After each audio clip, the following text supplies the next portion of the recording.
স্রাংশিল হাকতনি সংবিধান দিবস হায়াকেবা কনস্টিটিউশনাল সাল পালাইজাখা বিশি বুরুম বুরুম পালাইজাক মাহাইকে তাকলাই 2025 বিশিও হামারা সংবিধান হামারা स्वाभिमान और नाहार मुंगनोतियै कताल दिल्लीनि कन्स्टिट्यूशन सेंट्रल हॉल पालाइजाकनाय कतरमा पान्दा कन्स्टिट्यूशनल साल पालायमुंनि बिसिं आरो मानजागियानो हाकतरनि प्रेसिडेंट राष्ट्रपति द्रौपदी मुर्मु उपराष्ट्रपति सीपी राधाकृष्णन हाकतरनि मंत्री बखरक नरेंद्र मोदी तै लोकसभानि स्पीकर ओम बिरला खबै सेंट्रल मंत्री तै जुदा एमपी रक मानजाक बायनो तिनि नवेम्बर दाननि 22 सालमारि स्रां फिल्सनि चिबा कन्स्टिट्यूशनल साल रक्षा अवेयरनेस प्रोग्राम खालायजाखा संस्कार भारती अखिल भारतीय सांस्कृतिक संगठननि लुआजि मुंबाय महारानी तुलसीवती रंगनक उल्टा बाबाय कन्स्टिट्यूशनल बुसुक जरातै नांकुक आबरनतियै कक नारकलायखा संस्कार भारती अखिल भारतीय सांस्कृतिक संगठननि जुदा जुदा आदंग्र संस्कार भारती अखिल भारतीय सांस्कृतिक संगठन त्रिपुरा प्रांत समितिर उद्योगे आज के আমরা এখানে একত্রিত হয়েছি। এখানে মূলত শিল্প এবং সাহিত্যের মধ্য দিয়ে আমরা ভারত মাতার যে শ্রদ্ধা সেটা আমরা জ্ঞাপন করছি।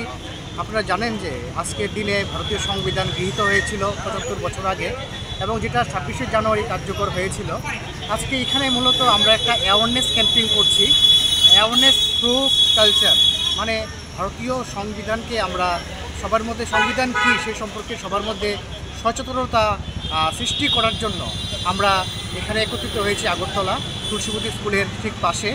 আমরা এখানে আজকে যারা ত্রিপুরার বিশিষ্ট শিল্পী আছে তারা একত্রিত হয়েছে, তারা তাদের চিত্রকলার মধ্য দিয়ে এখানে তুলে ধরবে কীভাবে ভারতীয় সংবিধানের বিভিন্ন মৌলিক কর্তব্য, অধিকার, নির্দেশমূলক নীতি এবং আমাদের যে প্রথম সংবিধানে যে কিছু ছবি আছে যা নন্দলাল বসুর আঁকা, এই ছবিগুলি সম্পর্কেও অবগত হতে পারবে। পাশাপাশি 75টি দেশাত্মবোধক কবিতা এখানে আজকে পাঠ হবে, এখানে কবিরা সাহিত্যিকরা একত্রিত হয়েছেন। পাশাপাশি একটি পথনাটিকা হবে আমাদের মৌলিক অধিকার এবং কর্তব্যকে কেন্দ্র করে, এবং কিছুক্ষণে আগেই এখানে দেশাত্মবোধক সঙ্গীত অনেকগুলি গাওয়া হয়েছে। তার সাথে আমরা ভারত মাতার দেশমাতৃকার বন্দনা করেছি। সব মিলিয়ে সংস্কার ভারতী ত্রিপুরা প্রান্তের সব কার্যকর্তা এখানে একত্রিত হয়েছে। আমাদের একটি উদ্দেশ্য, একটাই লক্ষ্য, সেটা হলো এই আমাদের যে সংবিধান, আমাদের সংবিধানের কি উদ্দেশ্য আমরা অনেকেই সে সম্পর্কে অবগত নয়। আমাদের সংবিধানের কি জাতীয় কর্তব্য, কি নির্দেশমূলক নীতি, কি অধিকার, এই সব সম্পর্কে তার যেটা সাংস্কৃতিক এবং সামাজিক তাৎপর্য আছে সেটাকে জনমানুষে তুলে ধরা অবশ্যই আমাদের সংস্কার ভারতীর যে উদ্দেশ্য, সেটা হলো সংস্কৃতির মধ্য দিয়ে সে মানুষের মধ্যে সচেতনতা সৃষ্টি করা। তার কেন্দ্র হিসাবেই আজকে এই আপনি দেখতে পাচ্ছেন যে সংবিধান সচেতনতা কার্যক্রমে আমরা একত্রিত হয়েছি। আপনার নাম? ডক্টর সন্দীপ দেব, মহামন্ত্রী সংস্কার ভারতী ত্রিপুরা প্রান্ত। স্বাদে ভরা ঘিয়ের সুবাস লংতরায়, কি ভালো খেতে, শুদ্ধ ঘিয়ের আবেশ ভরা লংতরায়, অপূর্ব সুগন্ধ, পুষ্টি ভরা ঘিয়ের খাবার, গাওয়া ঘি প্রিয় সবার লংতরায়। একেই বলে বিশুদ্ধ ঘি। বিশুদ্ধ ঘি নাম মনে রেখো লংতরায়। লংতরাই ঘি রোজ খাবারে তোমাকে চাই। লংতরাই, লংতরাই, লংতরাই।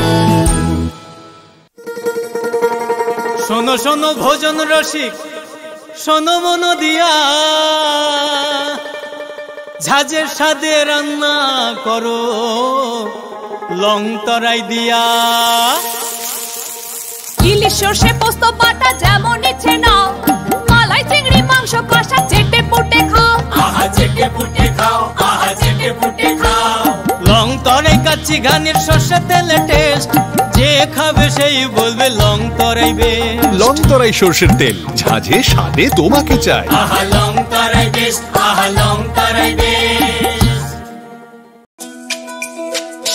তুমি আছো রান্নাঘরে, তাই সুগন্ধে ভরে, যা খুশি তেমনই খাই তোমার জাদুর রান্নায়। থাকে শুধু লংতরাই, থাকে শুধু লংতরাই। কত কেজি রান্না হয়, মন তাই করছো জয়, ভালোবেসে বলছি তাই, রান্নায় তোমাকে চাই, চাই শুধু লংতরাই, চাই শুধু লং তরাই। লং তরাই গুঁড়ো মশলা রান্নায় তোমাকে চাই। শুধু লং তরাই।